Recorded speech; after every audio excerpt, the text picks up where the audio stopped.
Okay, I don't know who needs to see this video, but I realized my hand-cut dovetail chisel game was pretty weak. And one of the things I really wanted was it's called a fishtail chisel, I think. But anyways, I started looking on eBay for chisel deals, and I managed to win an auction, and we're going to find out if it's a good thing. But honestly, I got some like 15 chisels for like 20 bucks with a few dollars for shipping. And so I have not opened this because I wanted to document this moment when I find out what I got. I like the label. Yeah, vintage, antique, modern woodworking carpentry chisels, lot B. I think actually, it's like I missed out on this auction. I didn't win it. And then it actually came up again, from what I could see. And the reason I went after this set was because I was looking for dovetailing chisels, and the real key to a dovetail chisel is, this is not a dovetail chisel, but as you can see, it's got just a straight edge here. It's actually that one's a little bit sharp. I mean, honestly, this is USA. I thought it might be English, but these are these are junk. This, by comparison, that actually has a ferrule in the back, and that is a mortising chisel. That is, I'm gonna guess that's about a 1/2 inch. I think that's a 1/2 inch. That is a nice stocky chisel. The grip's a little kittywampus, a little twisted. So the blade's over here, and then it's got these flat sides, but that will keep it from rolling off the bench. This one, I don't know, clearly a painter used it, but it's got the ferrule. I think somebody added that, though. That's a pretty horrific job. I envision taking the ferrules off some of these. This is pretty low in the front. So what you want is when you go into the triangle of a hand-cut dovetail, you want to be able to go in there, and you want as little edge as possible so it doesn't tear up the side of where you're cutting. Here's another really tiny, flimsy chisel. That's temp steel, USA. Here's a 18 millimeter, 3/4 inch. Doesn't say whether it's USA, although it's Kingcraft. So I'm going to say it's probably a cheaper chisel. There's some oxidation there. The one that's interesting about this, and one reason I got these, is I wanted to do my own grinds. My thought was if I make a dove or a fishtail chisel, you can buy one new, but you can sharpen it, and it just keeps getting smaller and smaller and smaller, because you want the taper to really come back on a fishtail chisel. So what you do is you can make your own, but you grind it back, and you're going to lose.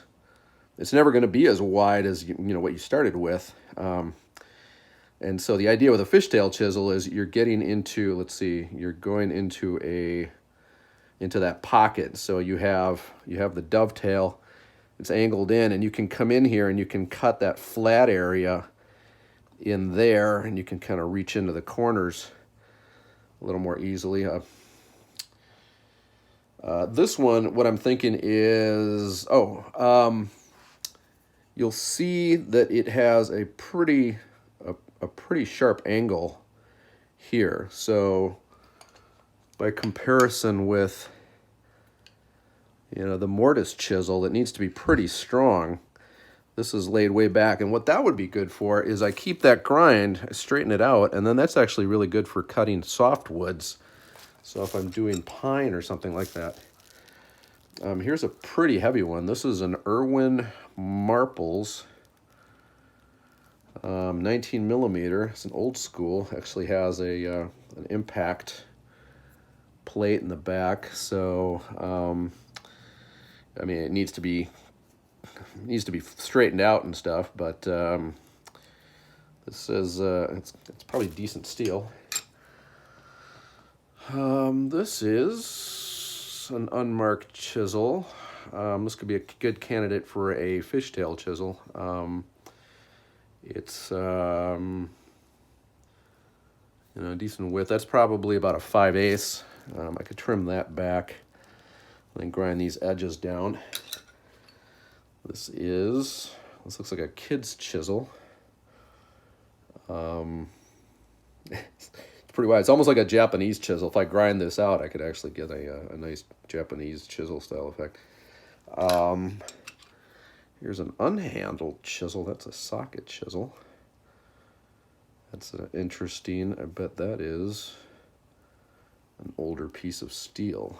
And so I figured I'd be turning my own handles. It's got a little bit of a bend. You got to be careful that these are not too bent, but sometimes that's actually handy. So if you have this chisel, utility chisel, you make this nice and flat, and if it's bent up a little bit, you can almost bend it yourself, which I might do.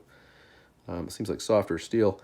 If you bend it enough, you can actually do a get the handle up here, and so you can go along on your surface and you can flush cut.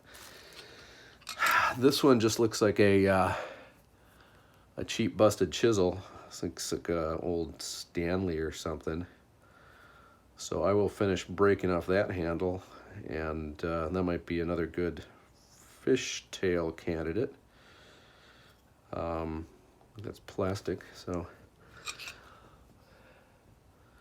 here's another one. Yeah, they did some really weird flat chisels. And then they have, it's almost like there's a little screwdriver handle inside this rubber pocket, so that's kind of weird.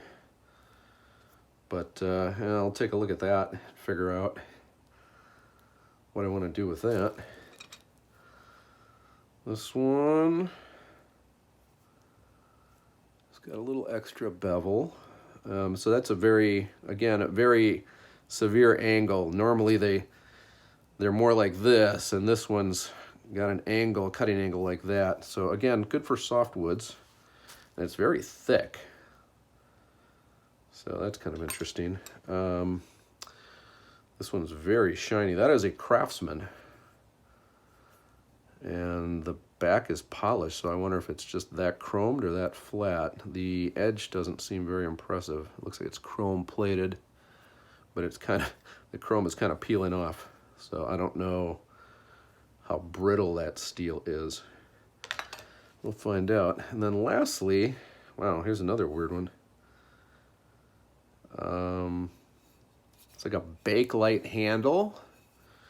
One nice thing is it's not going to roll away on your bench. And then I don't know, it doesn't look like it was used a whole lot. It's still got the original grinding. It certainly wasn't flattened very much. So with some of these, if you rescue a chisel, and I haven't had to really deal with it, but you want to be careful if you're using it on your diamond stones or other stuff like that. So some of the harder sharpening materials, the softer, older steels can actually kind of gum off. They're softer, so they might come off and actually clog up your whatever you're using to cut the steel. So you have to be aware of that. You might want to, I don't know, maybe take a file, flatten out a little bit, and then use lots of lubricant or water to make sure your stone is being kept clear and you're not gumming up your. I'd probably stay away from the diamond stones. Maybe stick with just regular rocks. And so, anyways, yeah, this mortising chisel was probably worth the entire lot here. There are some pretty oddballs. The Irwin is heavy duty and nice. It's a little very fat in the end, so the balance is kind of funny. But yeah, there's going to be a lot of chisels ready to be turned into possibly fishtailing chisels for doing the hand cut stuff. So yeah, anyways, for whatever I spent, $15-20, I think it's probably like $25 with shipping. It's a boatload of chisels. What are you gonna do? it's up to me to make them something special.